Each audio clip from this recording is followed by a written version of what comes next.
제가 하는 사역은 성경 읽기 운동입니다. 어떻게 성경을 쉽게 읽을 수 있느냐 하면 이야기식으로 읽어야 쉽게 읽을 수 있습니다. 그리고 해서는 성경과 성경을 연결시키고 장과 장을 연결시키고 절과 절을 연결시켜야 합니다. 그러기 위해서 제가 있는 부분에 밑줄을 치시고 여백 성경을 사서 소제목을 달아 놓으시면 나중에 읽기가 쉽습니다. 오늘부터는 누가복음을 하겠습니다. 누가복음, 우리가 구약만 했었는데 오늘부터는 누가복음을 우리가 말씀을 읽겠습니다. 사복음서는 예수님의 생애에 대해서 기록한 것인데 네 가지 관점으로 볼 수가 있습니다. 마태복음은 왕으로 오신 예수님, 마가복음은 종으로 오신 예수님, 그래서 예수님이 일하시는 것에 대해서 많이 기록되어 있고요. 누가복음은 사람으로 오신 예수님, 요한복음은 하나님의 아들로 오신 예수님, 마태는 예수님은 왕의 시각으로 기록한 것이고, 마가는 종의 시각으로 기록한 것이고, 누가는 사람, 인자니까요. 사람의 시각으로 기록한 것이고, 요한은 하나님의 아들, 하나님의 시각으로 기록한 것입니다. 우리 사복음서는 여기까지 다 예수의 생애를 기록한 것인데 보는 시각이 다르다는 것입니다. 그러면 누가의 저자는 누구예요? 누가? 우리 골로새서 4장 14절 말씀 시작. 사랑받는 의사 누가와 또 데마가 너희에게 문안하느니라. 누가는 직업이 뭐예요? 의사입니다. 의사 누가가 누가복음을 기록을 했습니다.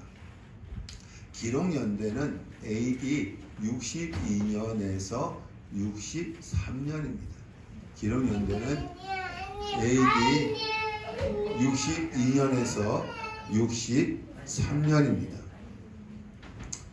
기록 장소는 누가의 고향 수리아 안디옥 아니면 로마입니다. 기록 장소는 누가의 고향 수리아 안디옥 아니면 로마입니다. 그러면 1절부터 4절까지는 기록 목적입니다. 누가복음 기록 목적 1절부터 4절까지는 누가복음 기록 목적입니다.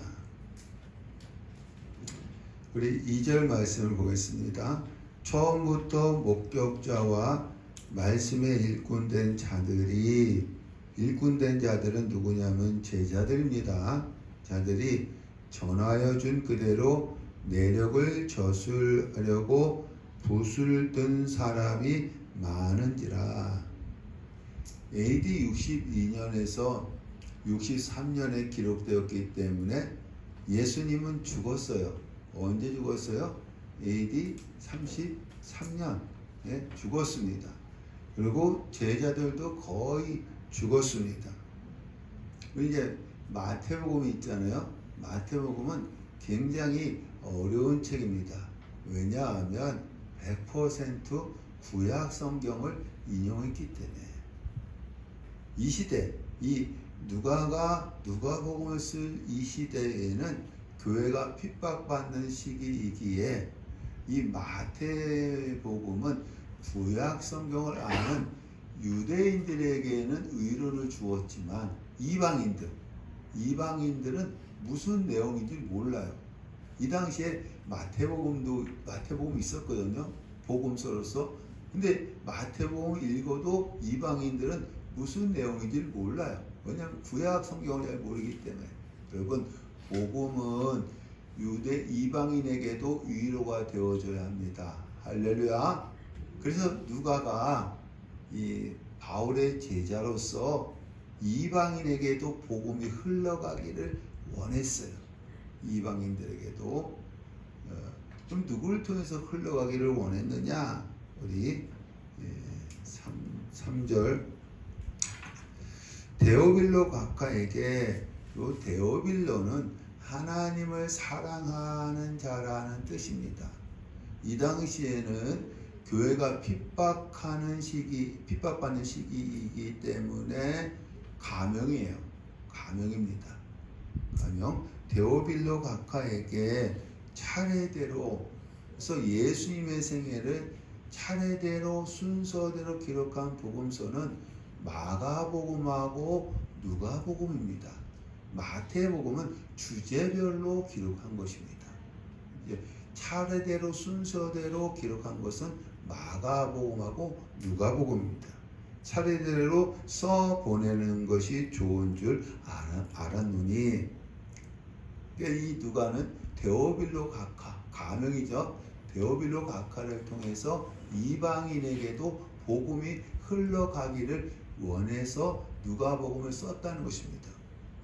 4절, 이는 각하가 알고 있는 바를 더 확실하게 하려 함이노라. 이 데오빌로는 복음을 아는 자예요. 복음을 아는 자. 그런데 이 복음서를 읽으면 더 확실해진다는 것입니다. 여러분, 복음은 계속해서 들어야 합니다. 왜냐하면 믿음은 들으면서 나기 때문에. 계속해서 들으면 믿음이 더 확실해지는 것입니다. 여러분, 한 번 들을 때하고 두 번 들을 때 다르고 세 번 들을 때 다릅니다. 요 데오빌로는 이 복음을 아는 자예요. 아는데 이 누가가 이 복음서를 서신을 보내는 것은 믿음이 더 확실해지기 위해서 보냈다는 것입니다. 요게 누가복음을 기록한 목적입니다. 여러분들도 이미 복음을 아는 자들입니다. 그러나 여러분, 계속해서 복음을 들어야 믿음이 더 확실하게 되어지는 줄로 믿습니다. 아멘. 할렐루야. 아멘. 5절부터 23절은 천사 세례 요한 탄생 예언. 5절부터 23절은 천사 세례 요한 탄생 예언입니다.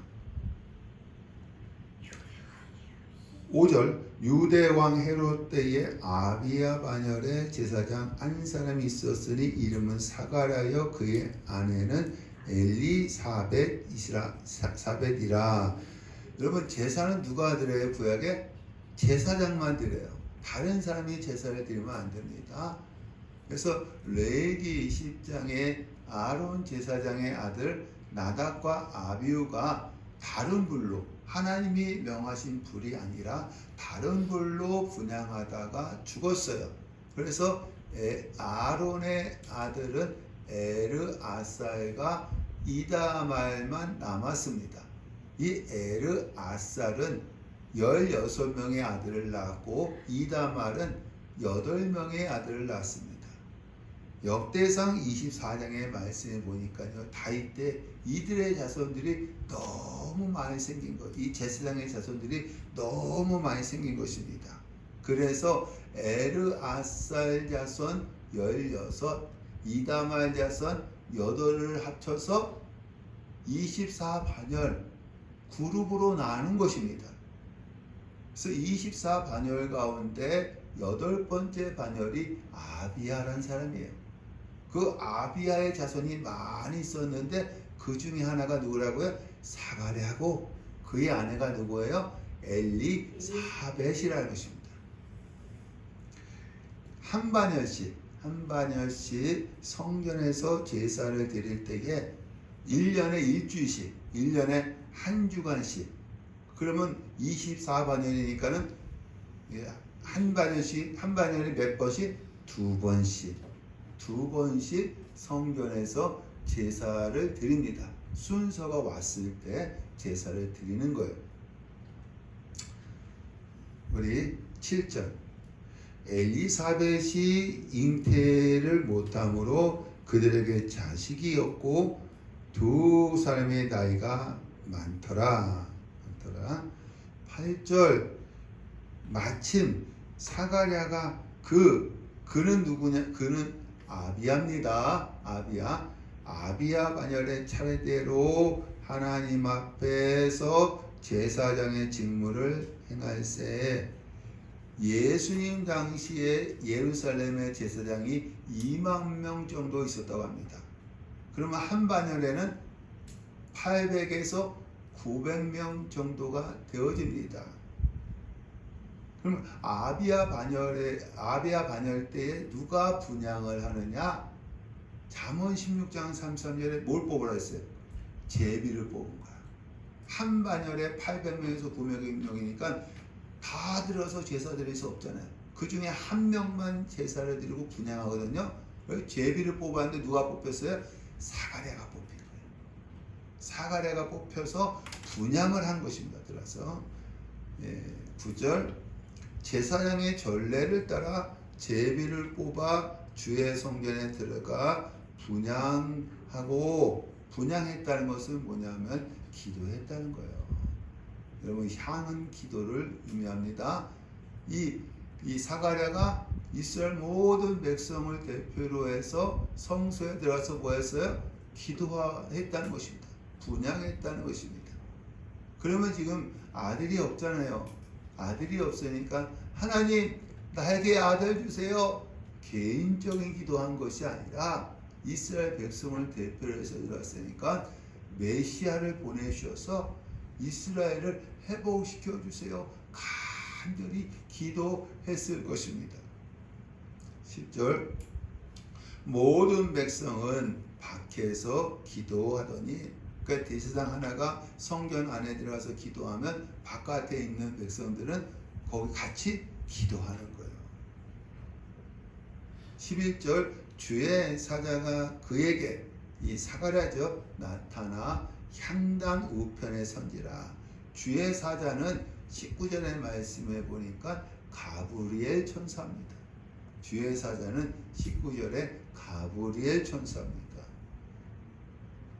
주의 사자가 그에게 나타나 향단 우편에 선지라. 분향단 우편에 섰다는 것입니다.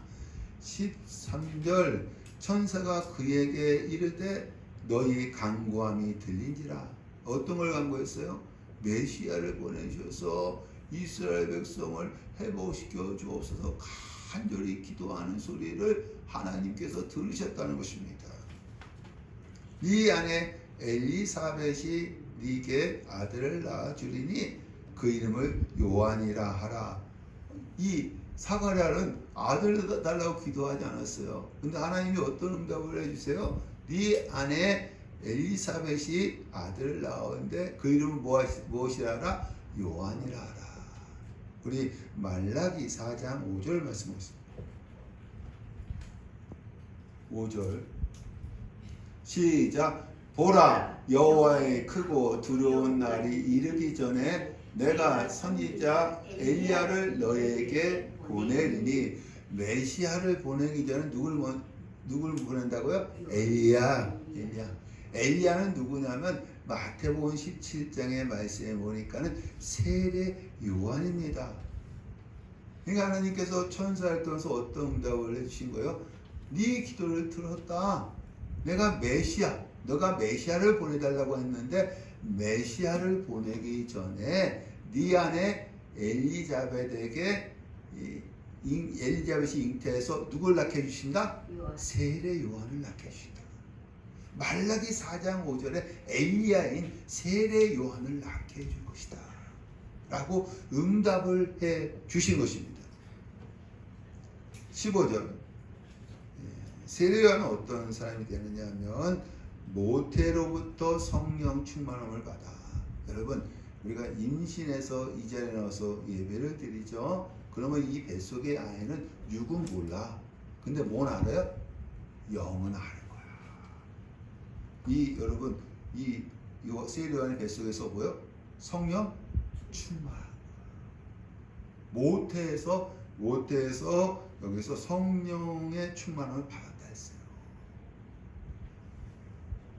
17절 그가 세례 요한입니다. 또 엘리야의 심정과 능력으로 주 앞에서 먼저 와서 아버지의 마음을 자식에게 거스르는 자를 의인의 슬기에 돌아오게 하고 주를 위하여 세운 백성을 준비하리라. 이것은 말라기 4장 6절의 말씀을 인용한 것입니다. 왜? 메시아가 오기 전에 세례 요한이 오느냐면 이 세례 요한이 아버지의 마음을 자식에게, 자식의 마음을 아버지에게, 하나님의 마음을 이스라엘 백성에게, 이스라엘 백성의 마음을 하나님에게 돌아오게 하기 위해서, 길을 열기 위해서 먼저 세례 요한을 보내준다고 말씀하신 것입니다. 18절 사가랴가 천사에게 이르되 내가 늙고 아내도 나이가 많으니이다. 사가랴가 이걸 믿었어요, 안 믿었어요? 안 믿었지. 아내가 잉태한다니까 안 믿었어. 왜냐하면 내가 늙고 내 아내가 나이가 많기 때문에 믿지 않았습니다. 19절 천사가 나는 하나님 앞에 서 있는 누구라? 가브리엘이라. 20절 보라 이 일이 되는 날까지 네가 말 못하는 자가 되어 능히 말을 못하리니 이는 네가 내 말을 믿지 아니함이거니와 때가 이르면 내 말이 이루어지리라 하더라. 사가랴가 믿지 않으므로 어떻게 됐어요? 말을 못하게 됩니다. 말을 못하게 됩니다. 22절 그가 나와서 말 못하는 대로 있더니 23절 그 직무의 날이 다 되매 일주일 동안 직무를 한다 했잖아요. 직무의 날이 다 되매 집으로 돌아가니라. 24절에서 25절 엘리사벳 잉태. 24절에서 25절 엘리사벳 잉태. 24절 이후에 그의 아내 엘리사벳이 잉태하고 5달 동안 숨어 있으며. 여러분 이 아브라함이 몇 살 때? 99살 때. 사라가 몇 살 때? 89살 때. 누구로 잉태하죠? 이삭. 하나님은요 이 나이와 상관이 없어요. 지금 사가랴는 나는 늙고 내 아내는 나이가 많은데 어떻게 그런 일이 있을 수 있습니까? 하나님은 모든 것이 가능하신 분인 줄로 믿습니다. 그래서 엘리사벳이 어떻게 했어요? 잉태한 거예요. 잉태한 것입니다. 26절에서 28절, 38절, 26절에서 38절 천사 예수 탄생 예언. 26절에서 38절 천사 예수 탄생 예언. 26절 여섯째 딸 엘리사벳이 잉태한 지 여섯째 딸 되었을 때에 천사 가브리엘이 하나님의 보내심을 받아 갈릴리 나사렛이란 동네에 가서, 이 가브리엘이 바빠요. 한 번은 사가랴 예루살렘에 있는 사가랴에 가고 또 한 번은 나사렛에 있는 이 마리아에게 가는 거예요. 이게 바쁩니다. 25절 다윗의 자손 요셉이라 하는 사람과 약혼한 처녀에게 이르니 그 처녀의 이름은 마리아라. 여러분 약혼은 부모끼리 약속을 하더라도 법적으로는 부부이지만 뭐는 할 수 없다? 동침을 할 수 없어요. 법적으로는 부부이지만 동침을 할 수가 없습니다. 그러니까는 이 마리아가 이 요셉하고 약혼했어요. 몸은 처녀인 상태예요. 30절 천사가 이르되 마리아여 네가 하나님의 은혜를 입었느니라. 마리아에게 하나님의 은혜를 입었다고 해요. 무슨 은혜를 입었느냐? 31절 보라 네가 잉태하여 아들을 낳으리니 그 이름을 뭐라라? 예수라라. 32절에서 33절은 예수가 어떤 자냐? 32절에 33절은 예수가 어떤 자냐? 32절 그가 큰 자가 되고, 첫 번째입니다. 큰 자가 되고, 두 번째 지극히 높으신 이 누구예요? 하나님이에요. 하나님의 아들이라 일컬어질 것이요 세 번째로는 다윗의 왕위를 그에게 주리니 영원히 야곱의 집을 왕으로 다스릴 것이며 그 나라가 무궁하리라. 이 천사가 네 뱃속에 있는 잉태한 예수는 큰 자다. 하나님의 아들이다. 다윗의 왕위를 가지고 영원히 다스릴 것이다. 라고 말씀을 하는 것입니다.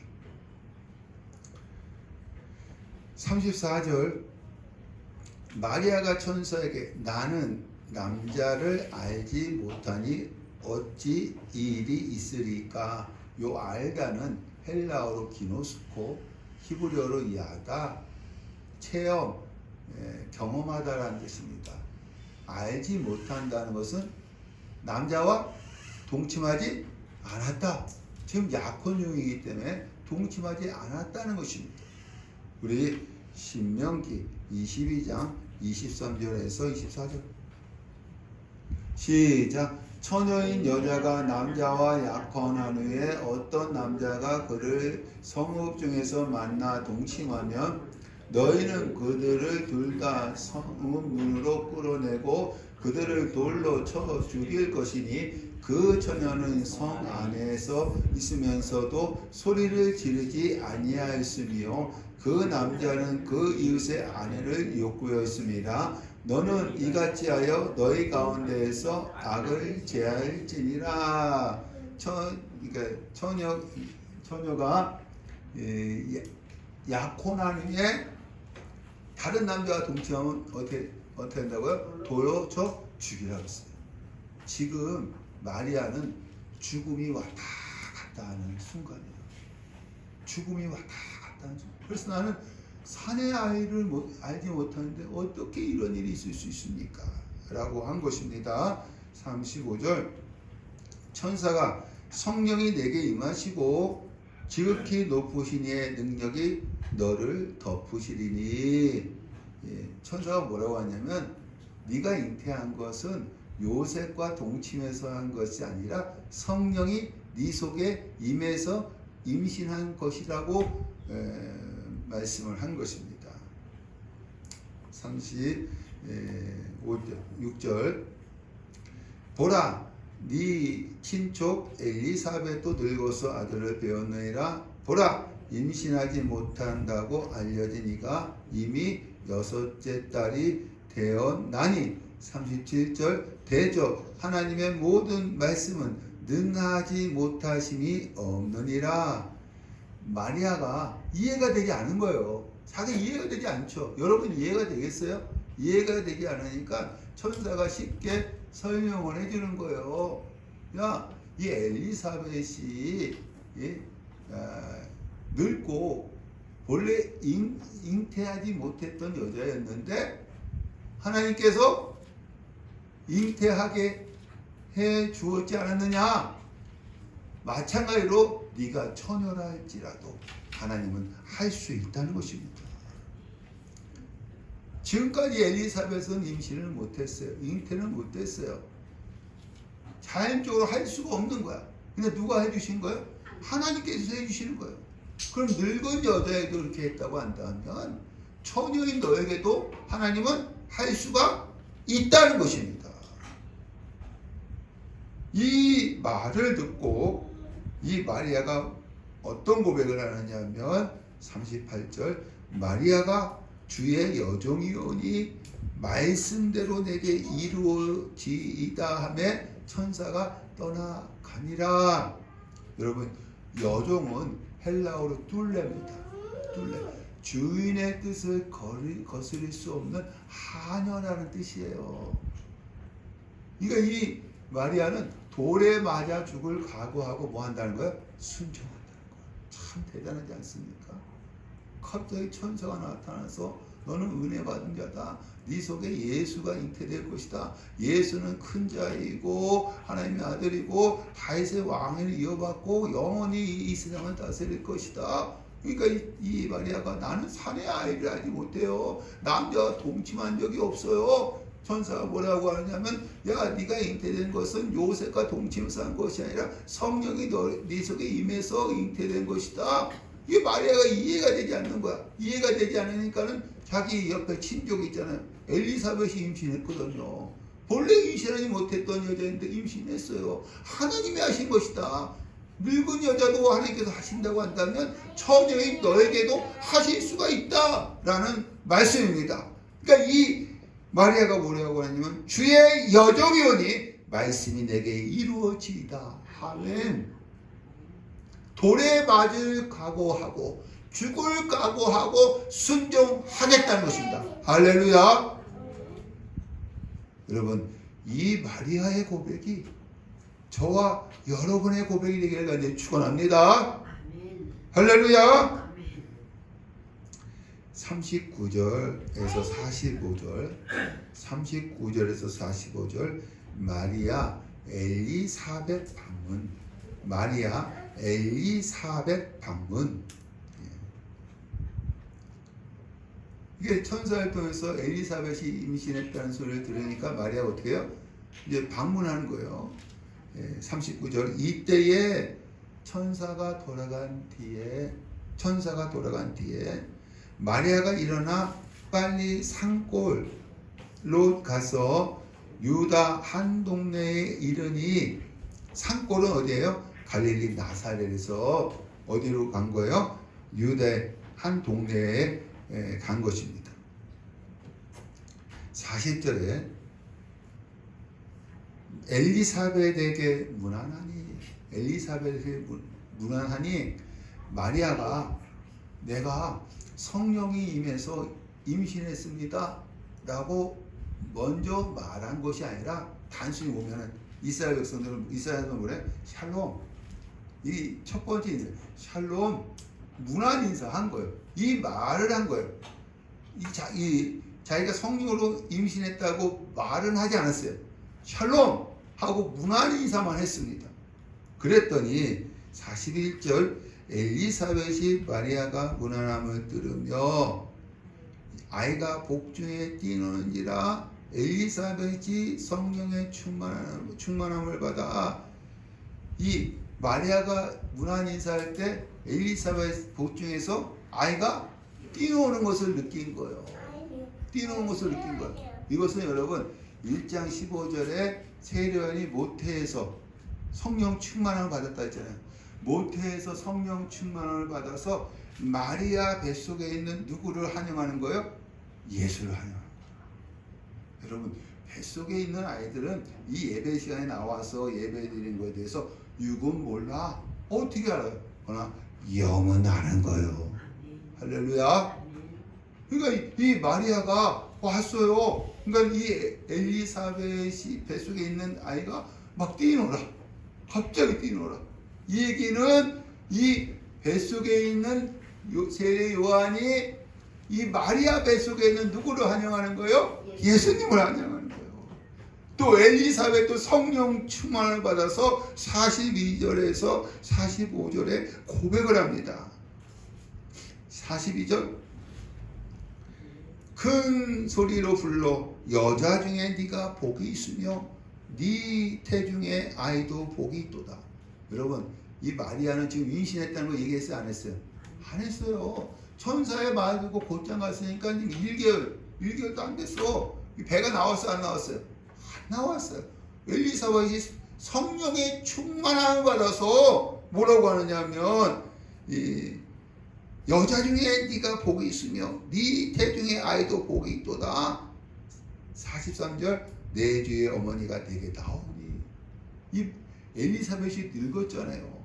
마리아는 여러분 이때 나이가 몇이냐면은 이 당시 여자들이 결혼할 나이가 15살. 많으면 18살입니다.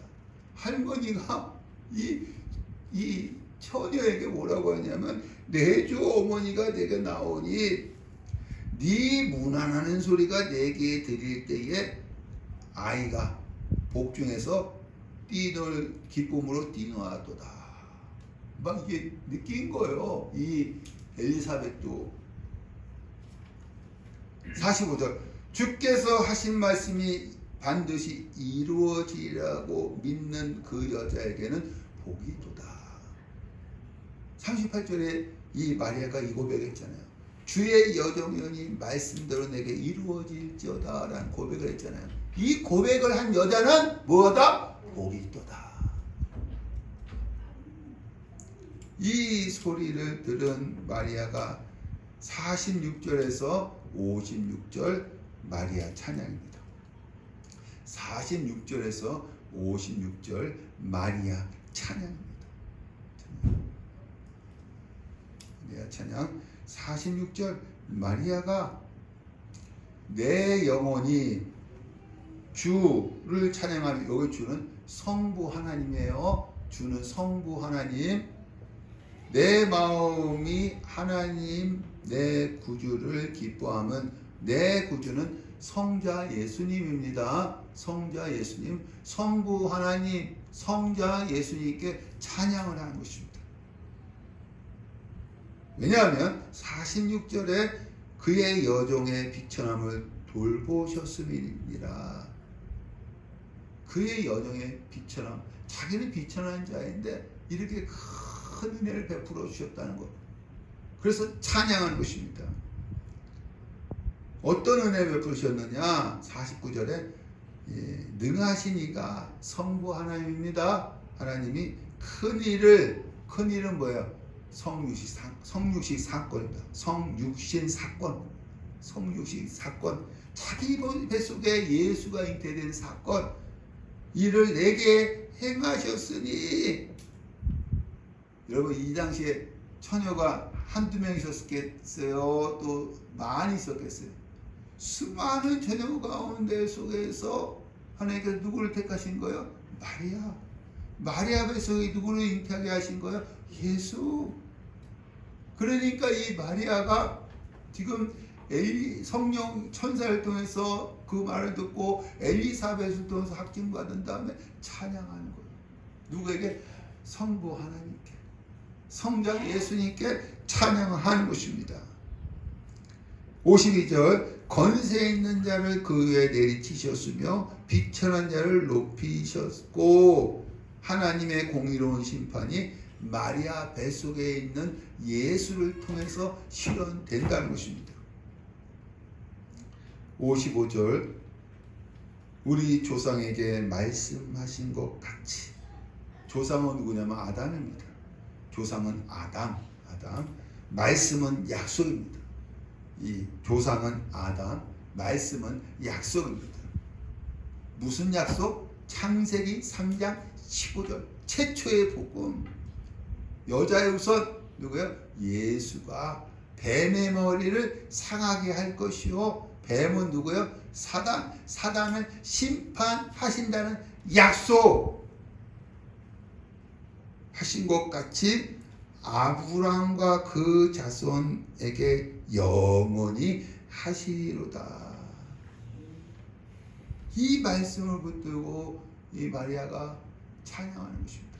자기 뱃속에 이 약속을 이루어주시기 위해서 메시아이신 예수를 잉태해 주신 하나님께 찬양하는 것입니다. 56절 마리아가 석 달쯤 함께 있다가 집으로 돌아가니라. 엘리사벳과 몇 달 동안 있었어요? 석 달. 오랫동안 교제를 한 거예요. 57절에서 66절 세례 요한 탄생. 56절에서 66절 세례 요한 탄생입니다. 세례 요한 탄생. 57절 엘리사벳이 아들을 낳으니. 그러니까 우리 6개월 되었을 때 마리아가 방문했잖아요. 그리고 마리아하고 몇 개월 동안 같이 있었어요. 3개월. 그 여자는 언제 해산해요? 10개월 정도 있다가. 그러니까 마리아가 떠난 다음에 한 달 정도 있다가 이 사가랴가 어떻게, 아니, 그러니까 엘리사벳이 어떻게 해요? 잉태한 거예요. 해산한 거예요. 누굴 낳았어요? 세례 요한을 낳은 것입니다. 그래서 57절에 엘리사벳이 아들을 낳으니 58절 이웃과 친족이 59절 8일이 되매 아이를 할례하러 와서 그 아버지의 이름을 따라 사가랴라 하고자 하더니 가문에 사가랴만큼 경건한 자가 없었기 때문에 가문에서는 이 아이 이름을 누구라고 하자? 사가랴라고 하자는 거예요. 아버지 이름같이 사가랴라고 하자는 것입니다. 60절 그 어머니가 아니라 요한이라 할 것이다. 62절 그의 아버지 사가랴죠.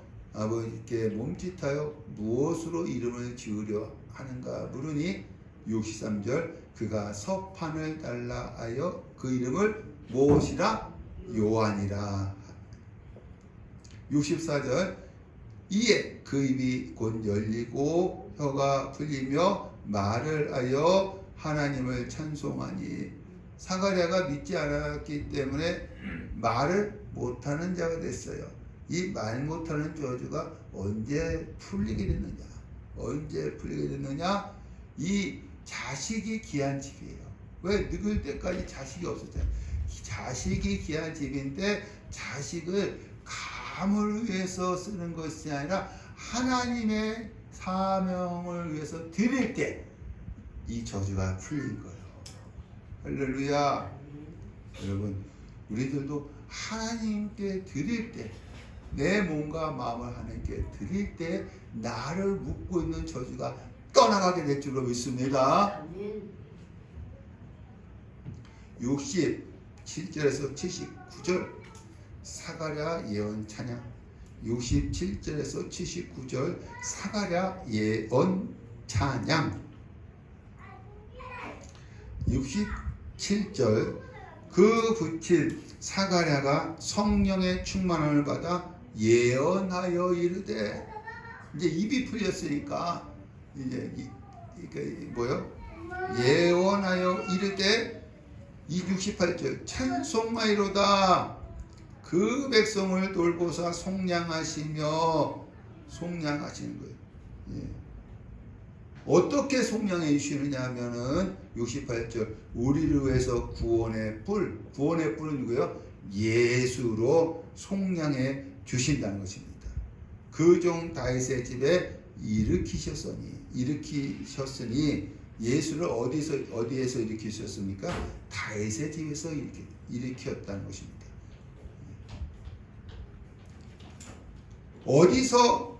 예수가 어디서 우리를 속량해 주시느냐 하면 71절 우리 원수에게와 우리를 미워하는 모든 자의 손에서 구원하시는 일이다. 우리 원수와 우리를 미워하는 모든 자에게서 예수가 속량해 주신다는 것을 찬양하는 것입니다. 72절 우리 조상을 긍휼히 여기시며 그 거룩한 언약을 기억하셨으니 73절 곧 우리 조상 아브라함에게 하신 맹세라. 우리와 우리 조상들이 잘나서 구원해 주는 것이 아니라 하나님께서 우리를 불쌍히 여기시고 아브라함에게 맹세해 주었기 때문에 구원해 주신다는 것입니다. 할렐루야. 76절 이 아이는 세례 요한입니다. 이 아이여 세례 요한입니다. 내가 지극히 높으시니 하나님이십니다. 하나님 선지자라 일컬음을 받고 지금 세례 요한은 어느 가문이에요? 제사장 가문이에요. 제사장 가문인데 선지자가 되라는 거야. 이제 선지자가 되라는 것입니다. 어떤 선지자가 되라고 했느냐? 첫 번째, 주 앞에 앞서가서 그 길을 준비하여 메시아의 길, 그리스도의 길을 준비하는 선지자가 되라는 것입니다. 두 번째, 주의 백성에게 그 제사함으로 말미암아 구원을 알게 하리니 제사함을 알게 하는 구원을 제사함을 으로 말미암아 구원을 알게 하는 선지자가 되라는 것입니다. 78절에서 79절 메시아 구원 찬양입니다. 78절에서 79절 메시아 구원 찬양입니다. 78절 돕는 해가 위로부터 우리에게 임하여. 우리 이것은 말라기 4장 2절 시작. 내 이름을 경외하는 너희에게는 공의로운 해가 떠올라서 치료의 강선을 비추리니 너희가 나가서 외양간에서 나온 송아지같이 뛰라. 돕는 해는 공의로운 해예요. 공의로운 해가 떠올라서 뭐가 비춰진다? 치료의 강선을 비춘다는 거예요. 누가? 예수님이 그렇게 하신다는 것입니다. 그래서 치료의 강선이 비춰짐으로 79절에 어둠과 죽음의 그늘에 앉은 자에게 비치고 우리 발을 평강의 길로 인도하시리로다. 할렐루야. 80절은 요한 어린 시절입니다. 80절은 요한 어린 시절입니다. 어린 시절 아이가 자라며 심령이 강하여지며 빈들에 있으니라. 심령이 강하여질 때까지 어디 있었어요? 빈들. 여러분 제사장 가문이었기 때문에 집에서 편안하게 살 수 있었는데 선지자가 되어서 어디로 나간 거예요? 빈들. 심령이 강해질 때까지 빈들에 있었다는 거예요. 이것은 하나님과 씨름했다는 것입니다. 이 세례요한이 하나님과 씨름했다는 것입니다. 2장 1절부터 7절 예수 탄생입니다. 2장 1절부터 7절 예수 탄생입니다. 1절 가이사 아구스도가 천하로 나 호족하라 하였으니. 여러분 가이사 아구스도는 로마의 총무대 황제 옥타비아누스입니다. 옥타비아누스. 왜 호족을 하라고 했느냐 하면 인구조사하기 위해서 하는 것이 아니라 세금을 거두기 위해서 호족을 하라고 한 것입니다.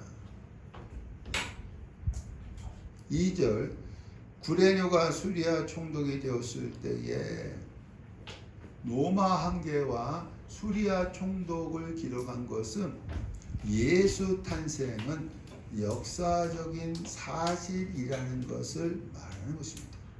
로마 황제와 수리아 총독을 기록한 것은 예수 탄생은 역사적인 사실이라는 것을 말하는 것입니다.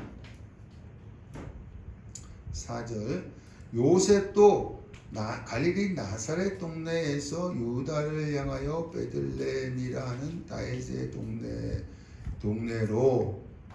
5절 약혼한 마리아와 함께 호적하러 가더니 마리아가 이미 잉태하였더라. 요셉과 마리아가 황제의 명령이 아니었다고 한다면 나사렛에서 고향 베들레헴에 가지 않았을 것입니다. 왜냐하면 요셉은 이 당시 힘들고 어려운 직업 목수였기 때문에 그렇습니다. 하루 벌어서 하루 먹고 사는 사람이었습니다. 그래서 안 갔을 거예요. 가더라도 지금은 가지 않았을 것입니다. 왜냐하면 이 마리아가 만삭이었기 때문에 그렇습니다. 그러나 황제의 명령이었기 때문에 로마에 있는 모든 사람들은 황제의 명령이었기 때문에 요셉과 마리아도 울며 겨자 먹기식으로 간 거예요. 여러분 이것은 우연한 일이 아닙니다. 왜냐하면 미가서 5장 2절에 예수님이 베들레헴에 태어나야 한다는 말씀이 이루어져야 하기 때문에 그렇습니다. 이 말씀이 이루어져야 하기 때문에. 황제의 명령이 아니었으면 요셉과 마리아는 안 갔어요. 근데 황제의 명령이기 때문에 억지로 간 거예요. 가서 이 마리아가 어떻게 해요? 해산한 것입니다. 어디서 해산하느냐? 우리 7절 첫 아들을 낳아 강보의 포대기입니다. 강보 포대기를 얘기하는 거예요. 싸서 구유 짐승 먹이통 구유에 누였으니 이는 여간에 있을 곳이 없음이너라. 우리 대부분 이 집에 옛날 아리목에서 이 아이를 낳잖아요. 근데 여간에 집이 없으니까 마리아가 어디서 난 거예요? 마구간 구유 거기에 포대기에 쌓여 아기 예수가 태어난 것입니다. 마리아가요, 이 아기가 메시아 시브리어는 기름 부음 받은 자, 헬라어는 그리스도라고 한다면, 하나님의 아들이라고 한다면 과연 이런 곳에서 나올 수 있느냐? 이 마리아가 몇 살이에요? 15살, 많으면 18살로서 낙심했을 거예요. 자기는 이 안에 하나님의 아들 메시아 그리스도를 잉태했는데 나올 때 보니까는 이 가정집도 아니고 마곡간, 마곡간에서 낳은 거예요. 낙심했을 것입니다. 그래서 하나님께서 마리아를 위로하기 위해서 증인들을 일으키십니다. 증인들이 누구예요? 목자들입니다. 목자들. 8절에서 12절 천사 예수 탄생을 목자들에게 알림. 천사 예수 탄생을 목자들에게 알림.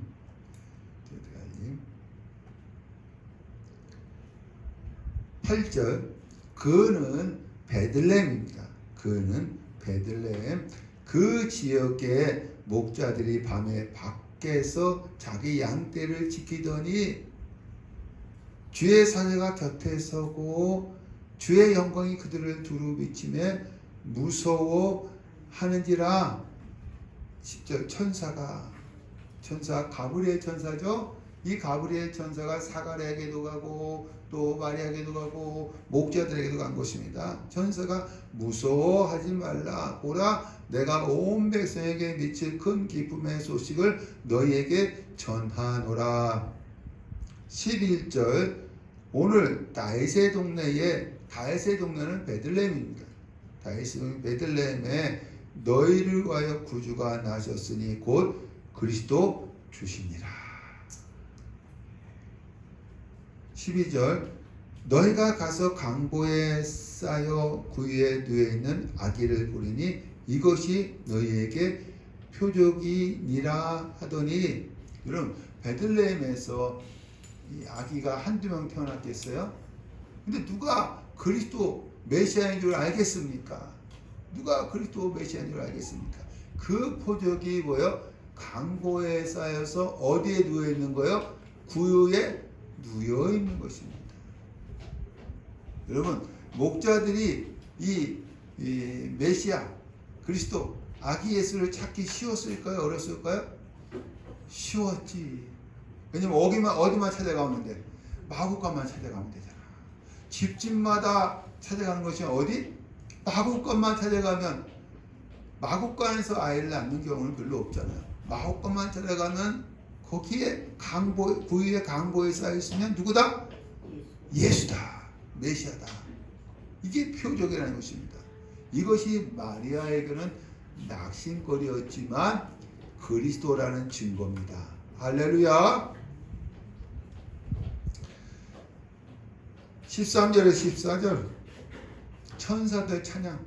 13절에서 14절 천사들 찬양.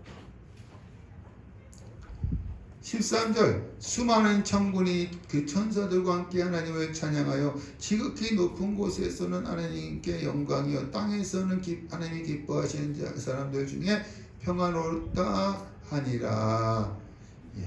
여러분 예수가 탄생했을 땅에서는 아무 일이 없었어. 아무 일이 없었지만 하늘에서는 천군 천사가 찬양하면서 난리가 난 거야. 땅에서는 아무 일이 없었고 하늘에서는 천군 천사가 찬양할 정도로 난리가 난 것입니다. 어떻게 찬양했어요? 지극히 높은 곳에서는 하나님께 영광이요 땅에서는 하나님이 기뻐하신 사람들 중에 평화로다.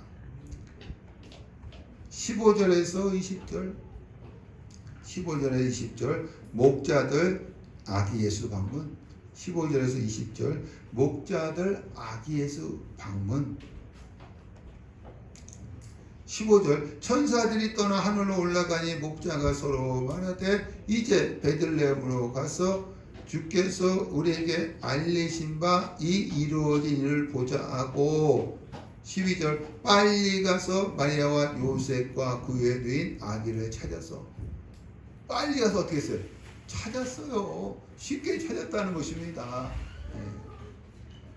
17절 보고 천사가 자기들에게 이 아기에 대하여 말한 것을 전하니 18절 듣는 자가 다 목자들이 그들에게 말한 것을 놀랍게 여기되 놀랍게 여긴다는 것은 믿지 않았다는 거예요.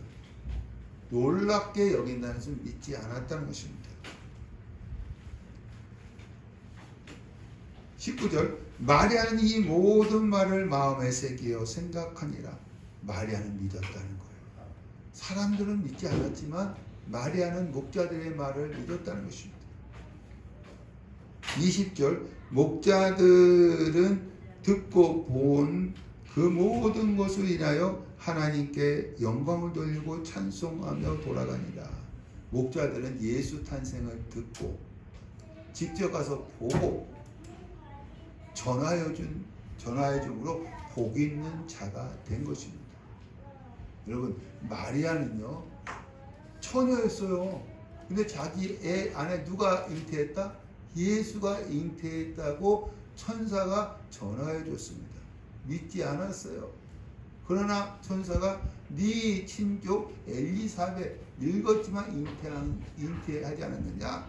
처녀인 너도 하나님이 할 수 있다. 그러니까 이 마리아가 주여 내가 주의 여종이오니 말씀대로 이루어질지어다. 믿었어요. 또 엘리사벳 집에 갔을 때도 엘리사벳이 성령이 충만하여서 그 뱃속에 있는 예수를 찬양하니까 믿었어요. 이번엔 누가 왔어요? 예수가 탄생했을 때 목자가 왔을 때에 목자가 전해준 말씀을 다른 사람은 믿지 않았지만 마리아는 어떻게 했어요? 믿었어요.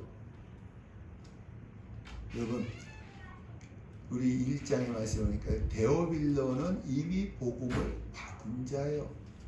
그러나 이 복음서를 읽으면 더 믿음이 확실해진다고 했습니다.